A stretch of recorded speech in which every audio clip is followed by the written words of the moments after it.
guys. So, syempre, bago lahat, palakpakan muna natin yung mga na-expert yung lahat. So, syempre, ako naman din. So, by the way, yung background ko po pala ay mga former civil engineering student sa UST Legazpi, tama yun si Coach Brian. And at the same time, anak po ako ng OFW. Yung both parents ko po is nagtrabaho sa bansang Saudi, mahigit 3 dekada. Kumbaga that time, sabi ko lang sa sarili ko, kung wala akong gagawin na bago, wala din magiging bagong resulta sa akin. Long story short, na-invite lang din ako ng hindi ko kakilala. Sino yung na-invite dito ng hindi kakilala? Nasang kamay. Halos karamihan naman hindi kakilala yung nag-invite, tama?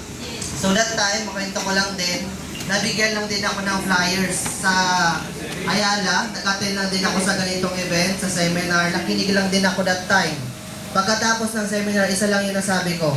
Ito na yung pwede magpabago ng buhay ko at buhay ng pamilya ko, gagawin ko yan. Diba? Kaya in just 4 days lang nakapagsimula ako and the rest was history. Sobrang ganda na nangyari sa akin dahil lang din sa tulong ng mentor ko. Kay Mentor Jerwin, shoutout kay Mentor Jerwin, kay Mentor Jess, kay Mentor Tin, Bahoy, kay Mentor Elman, di ba? Siyempre kay Mentor Joseph Lim, di ba? Pinapalakpakan niya. And dahil lang sa isang vision na gawin to, aralin, seryosohin, right now, isa na rin tayo, di ba? Naging ano din po tayo dito, Top 20, 2021. Okay time, nakapag-travel na din po tayo. Diba? Local and soon international naman, diba?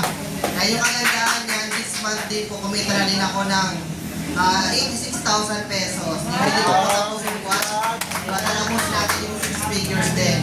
And at the same time, this month lang din, hit ko na din po yung first million ko dito sa negosyo natin. Wow!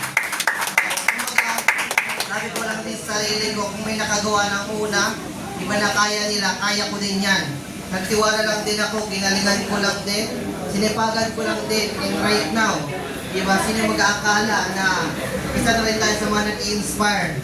So for sure, kung gagalingan mo lang kung sa kaming estudyante, OFW, or empleyado, galingan mo lang, sipagan mo lang din, kasi darating yung oras, ikaw naman yung mag-i-inspire sa sobrang daming tao. Yun na naman, thank you so much, and God bless you.